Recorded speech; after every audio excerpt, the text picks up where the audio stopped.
Ladies and gentlemen, welcome to the Nashville Tour Stop Podcast. My name is Aaron, and on the podcast today, we are joined by longtime pal of mine. Welcome, Mr. Gabe Lee, to the show, everybody. Gabe, how are you? I'm good. Checking in from Tahoe City.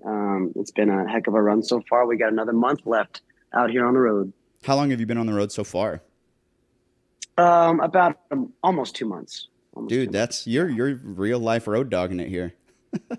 Yeah, it's a blast. You know, we've been pretty blessed as far as just travels and smooth roads and weather and knock on wood, of course. And the places that we visited, we've all met some great fans. I've never played out here. I've never gigged in California before. So we started in Texas in March, in the Midwest, and kind of made our way out here.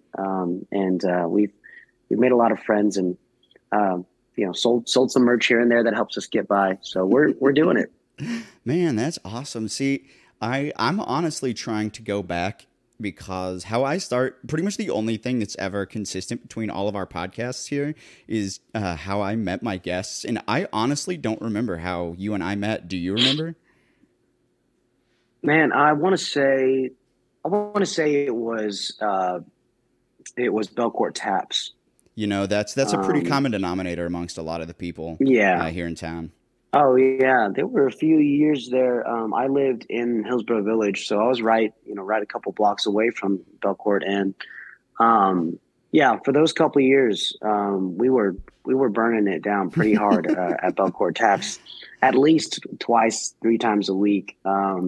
With Sweet Rose and Monteverde and all those crazy mothers. The old school Nashville stuff. The pre-COVID stuff. 2020 Man, BC. that place. Yeah, what a circus. Yeah, what a circus. Have you seen? I guess you probably haven't since you've been on tour, but what they have done with the building since it closed. It's been painted white, and it's now a dumpling restaurant. Wow. Yeah, it's a dumpling restaurant now. The memories will never die, though. You could paint that building whatever you want. It's always going to be Belcourt Taps, and it's in the very seeped into the wood at the bottom and the foundation of the concrete. There will always the spirit of Belcourt Taps will always be there, man.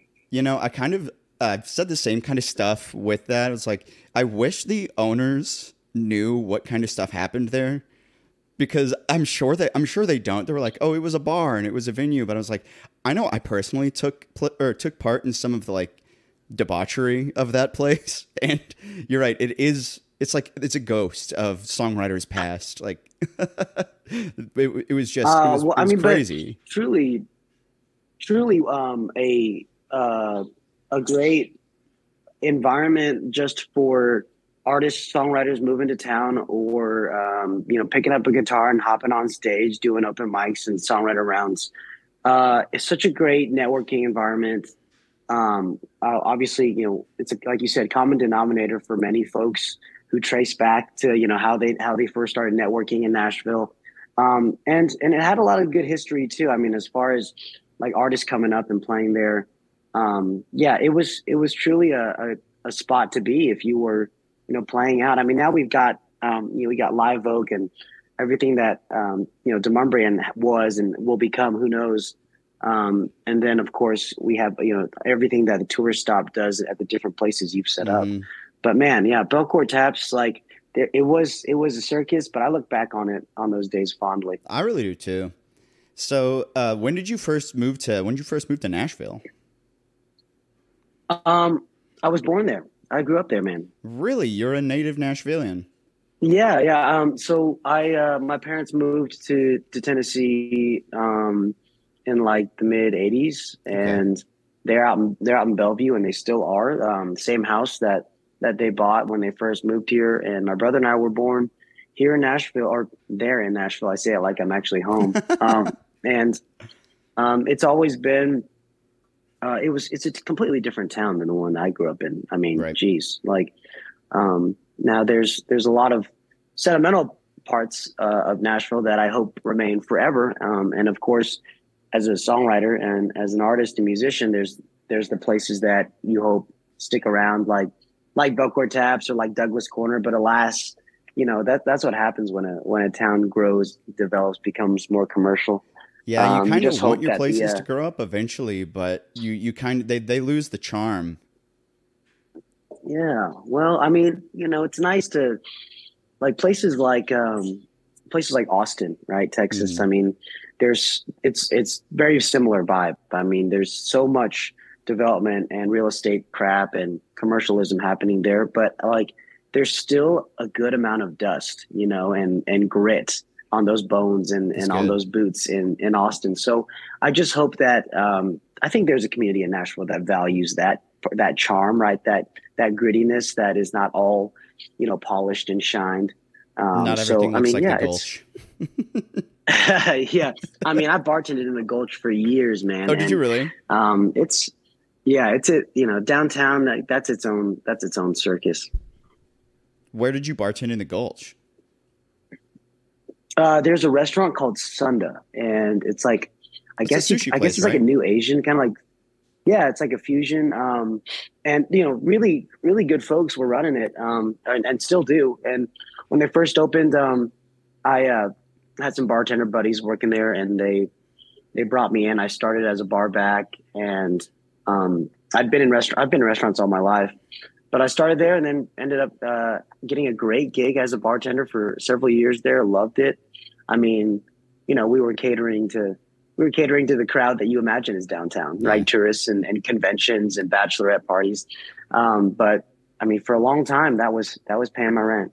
So how did you make the jump from being a full-time bartender, barback, to being a musician on the road? Yeah, very slowly, very, very slowly.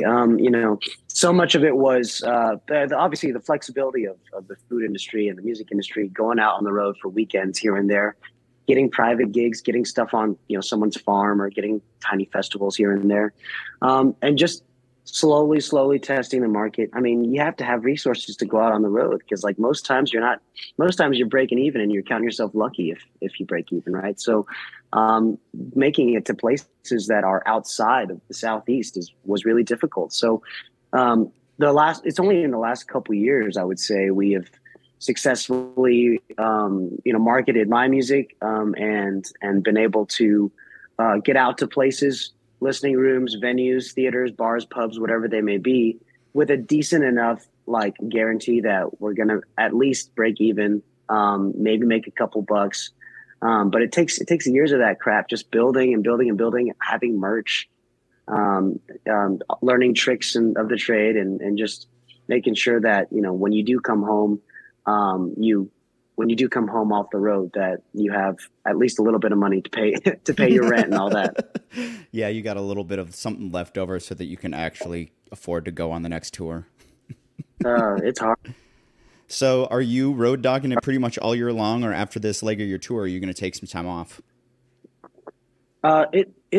It's still come. We still got stuff coming in, man. And it's great. Like, cause the Margos, the duo that I'm touring with right now, they have their own booking agent, and I have my own booking agent, and they have separate territories. But since we tour together so much and we back each other up on stage, it's kind of like it's a combination of of their abilities from a booking side. So we have stuff rolling in still.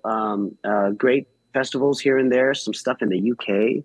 That's We're dope. going back up to we're going back up to the New England, New York area in November, and just coming up with ideas to like put good runs together, even if they're just like a couple weekends here and there. I'm trying to. There's some artists, songwriters, Caleb Cottle and Thomas Sorba. We're trying to do like a in the round thing and take that on the road. Just three songwriters with three guitars kind of thing. And of course the Margos, they're booking some great shows too. So we're looking out for whatever we can take, really. Yeah, Rachel and Luciana freaking slay, dude. I met them ages ago. I think it was at Belcourt actually, but the first time I saw them, I was just floored. Like they're so tight as an act, and their harmonies are just pitch perfect, man.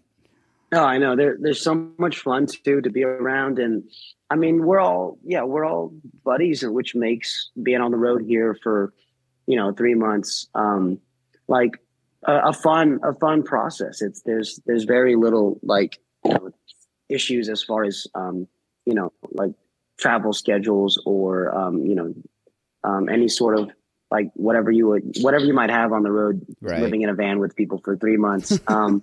Like we all we communicate very well, and I'm the early riser of the group, so I get Are you up at really? like 9. Yeah, I take, God. which I never thought would ever be the case. You could ask my girlfriend. It's like completely weird, but like all of a sudden I'm the early riser. I get up at like 9.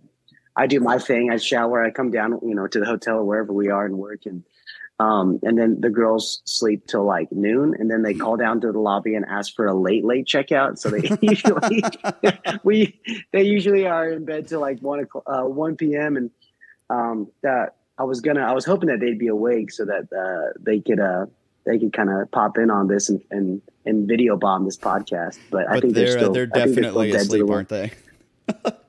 dead to the world, man. I have partied with those girls before, and they don't fuck around.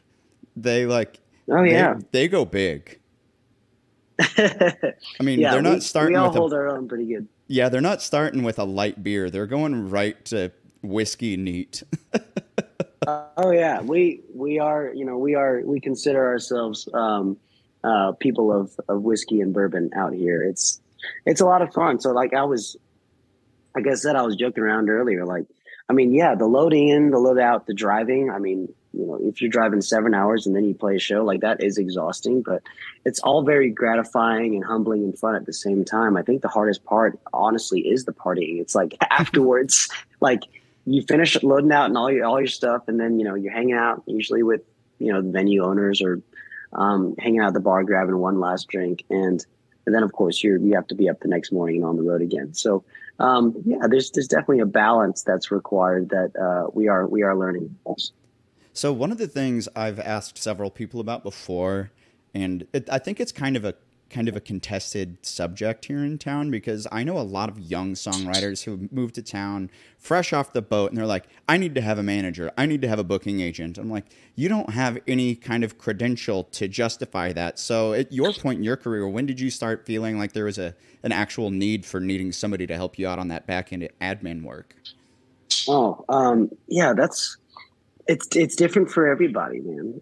Like, cause if you sign with a label that has a ton of resources, and they're really trying to develop you, then yeah, by all means. I mean, bleed them for every dollar they have. I mean, of course, depending on how much you have to pay back. There's so many different options and deals.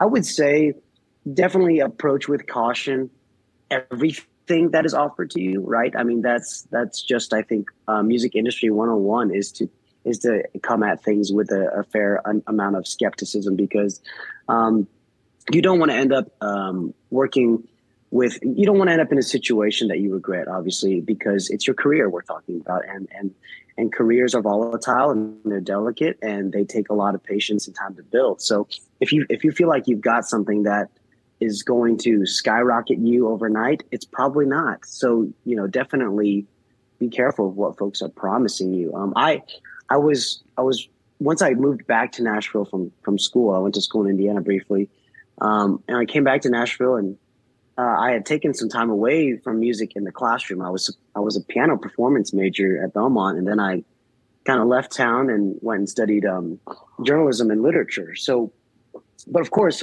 when I moved back to Nashville, the first thing I did was get back with my band buddies, play at every bar if possible, and weddings and bar mitzvahs and graduation parties, all that crap. So, I mean, I was writing songs and just exploring the writing scene, Belcourt Taps, Bluebird, Bobby's Idle Hour, right?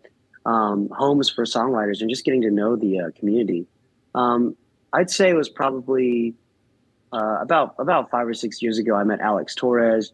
He was at an open mic upstairs at Tennessee Brewworks, just grabbing a burger, just grabbing dinner with his family, and I played a couple songs. He was intrigued, and he gave me a business card, and he came to the next show and the next show after that. So we developed a relationship. I looked him up. I vetted him. And by all accounts, he was a smart dude, a trustworthy guy, and we just ended up on a very very basic deal, going in and cutting my first record, Farmland, which we released in 2019. So, and it was very bare bones, very raw. Thank you. Yeah, raw acoustic record, just Luciano on dobro, me, and then us singing some harmonies. So it wasn't like I was going in and cutting a $30,000 record. Mm-hmm. And so he's an artist development. So he really was developing me, the ground floor. I mean, I didn't have any previous workout before that. So, I really, really where the help that was needed, I think, was introducing folks in his network. And even then, like, even if he would drag me into like the president of BMI's office, like, you still have to prove yourself. You have to prove that you're not a dick bag, and you have to prove that, you can get along with folks and kind of like, win folks over just outside of the music thing, just getting to know folks. And even then, it's not like anybody can snap their fingers and just make it happen for you. That is so freaking rare. So that was 5-6 years ago. I first started with Torres, and we're still working together. We've put out 3 records together, another one coming this year in July. And then now, just this past year, we finally have the booking agent thing. We have a second manager coming on to help us. Now it's sort of like we've built enough of a foundation to continue to build upon it. But I mean, again, yeah, if you have opportunities, just approach them with skepticism and try to make the best choices. It's hard because you get excited when people offer you things, right? If so many talented artists in Nashville, and who can just sing and play their butts off, and someone tells you they've got a deal for you, like, you should absolutely take any opportunity you can. We all need all that help we can get. But yeah, it's a difficult industry. It's complex. So you said you're getting ready to put out a new record. Is this the record that's going to contain Even Jesus Got the Blues, the new single? That's right. Yeah. Even Jesus. And there's another, the record's going to be called Drink the River. And it's a bunch of stories I've collected from my friends, family, traveling on the road. People just tell me their life story, kind of thing. And me taking notes on it and ultimately writing songs out of those shared human experiences. Drink the River will be out in July.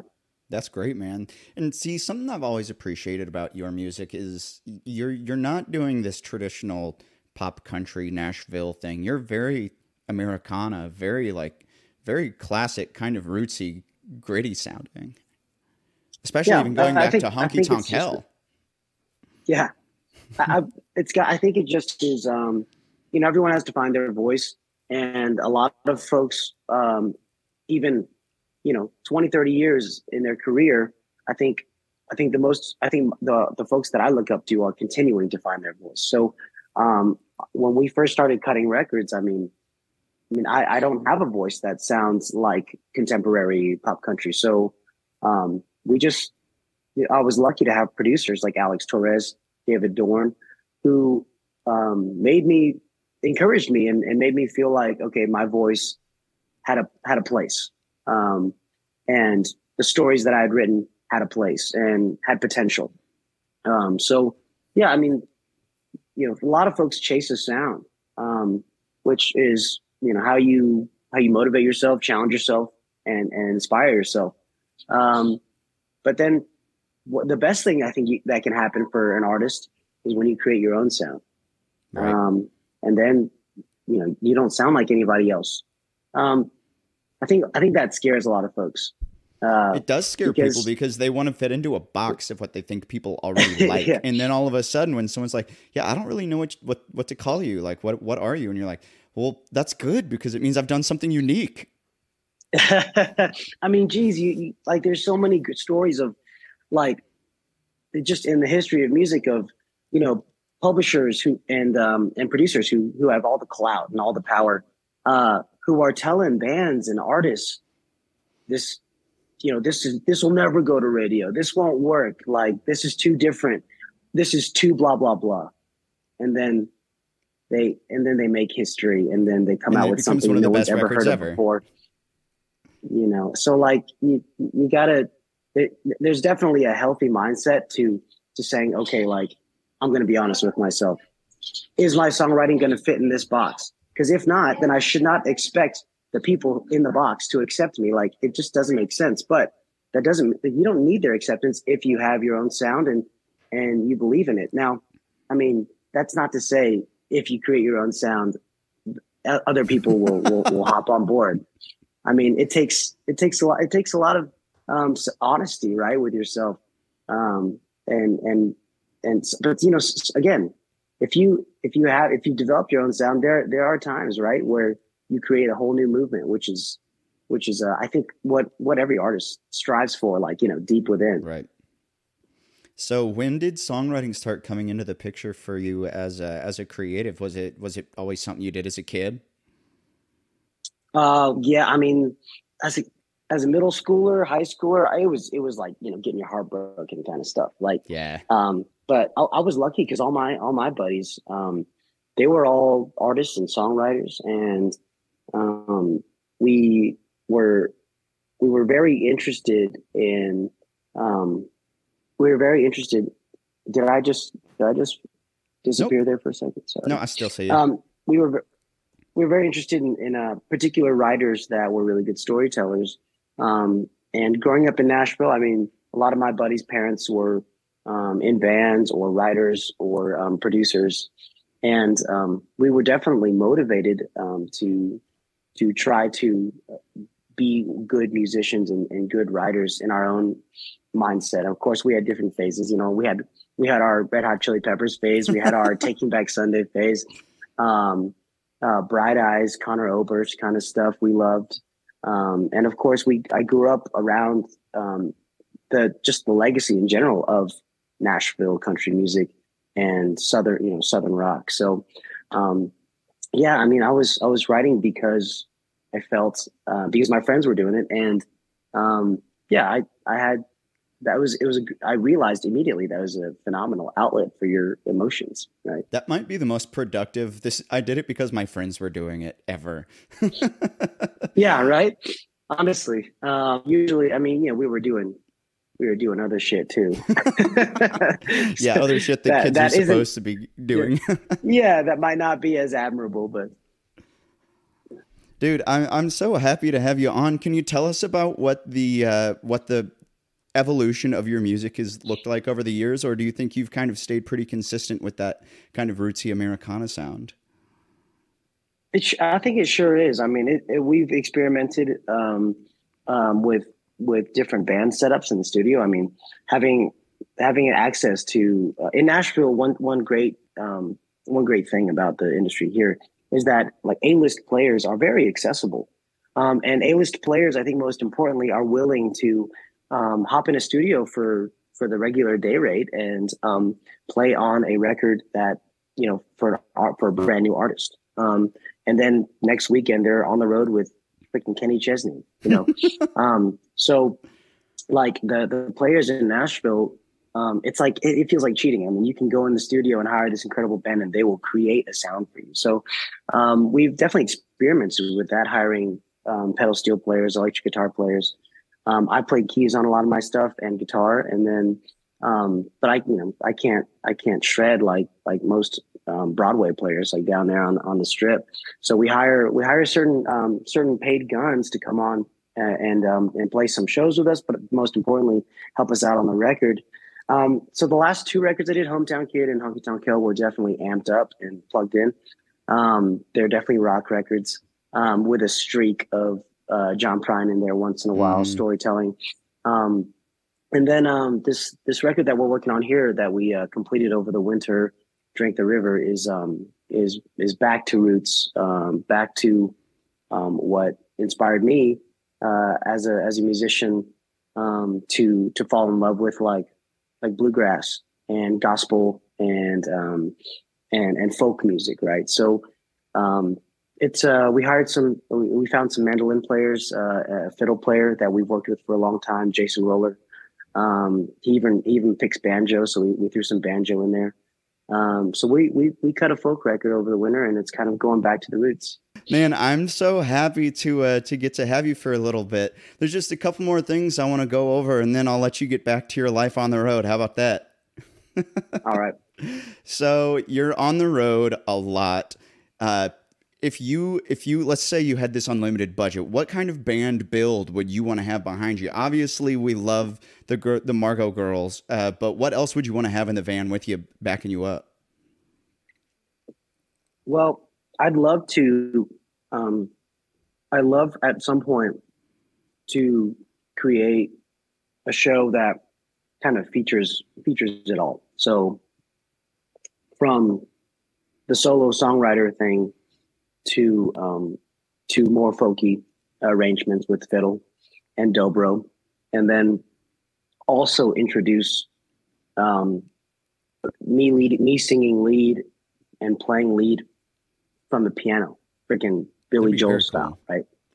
And backed up with a full rock band, full rock ensemble. So it's like it'd be like a seven piece kind of setup. But really, I think there's in country right now, there's not really any front persons playing from the piano. There's not. And yeah, so I think that would make the sound even more authentic and unique to my story and my career. And yeah, that's ultimately what I would love to do. And just, of course, if you're talking like tour budget, I mean, like we're in an old van right now. It's like a 2010 Chevy Express that we stole from a Catholic family in Michigan. But it still has the Catholic sticker, like Catholic school sticker on it. Really? It's actually, we didn't steal it. Obviously, we paid a fair price, but it's been great, very comfortable and all that. And then we crash at Airbnbs or hotels, or honestly, when we're lucky, we have friends or family in the area that put us up, which is like a lifesaver. But I would obviously, the comfort of traveling on the road is like paramount, because otherwise you're not in a good place mentally or physically. So any ideal situation with resources and a budget would of course come with like, hopefully a bus or a bigger van, trailer, that kind of stuff. Private jet, but yeah, I mean, if private jet, yeah, and you'd be welcome anytime, Aaron. So the last thing I want to get into is something that I think you might not have even known about me. Is I also come from a piano background. And I'd love to know how your piano playing influenced your music early on, because I'm sure you didn't start with learning how to play just the chords, the caged chords, and just writing songs on top of that. I'm sure you had like a classical background, didn't you? Right. Yeah, I was in private lessons as a kid. My mom's a classical piano player, and yeah, so I was playing like Chopin and Brahms. I fucking hated Mozart. I can't stand Mozart. It was like when you're in I was in a pre-college program at Blair School of Music, which is Vanderbilt's music sector, music department, and so they took it very seriously. So in like high school, I was playing recitals, competitions, but also juries, right? So if you ever been to music school, like juries are like your exams basically at the end of each semester. And, it would involve learning. You had to learn a different piece every semester. You had to have it memorized, and it had to be from a different, each like 4 pieces, and each one had to be from a different period, right? So sometimes most piano players just would love to play Chopin forever. But so like, yeah, growing up with a classical background and also playing in the church, and then you tack on just playing in like garage bands and stuff, and concert band at school and jazz band, doing everything you can just to, get your hands on music. So that would lead to just, my friends and I writing and jamming.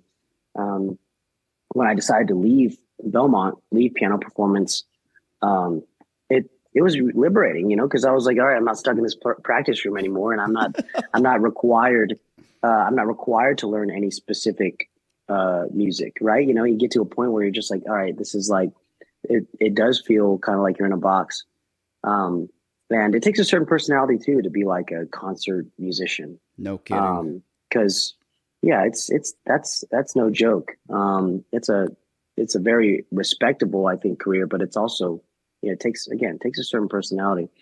So yeah, I mean, we just started, my buddies and I would, you know, we took our classical backgrounds and, you know, just messed it all up, and we're playing along with, like, you know, Leonard Skinner and Southern rock bands and stuff like that. So Applying it to rock and roll, man. yeah, rock and roll, baby. I mean, now, I mean, I try to play keys for as many folks as I can when I get the opportunity to. It's so much fun. Like, just, I love being part of the band, right? Being in the back and not having any responsibility besides just covering my part. So there's a honky tonker in Texas named Braxton Keith, great singer, kind of like a Tracy Lawrence vibe, and he works on, he's one of the artists on the label that I work with. So you know, I'll go out and play keys with him every once in a while.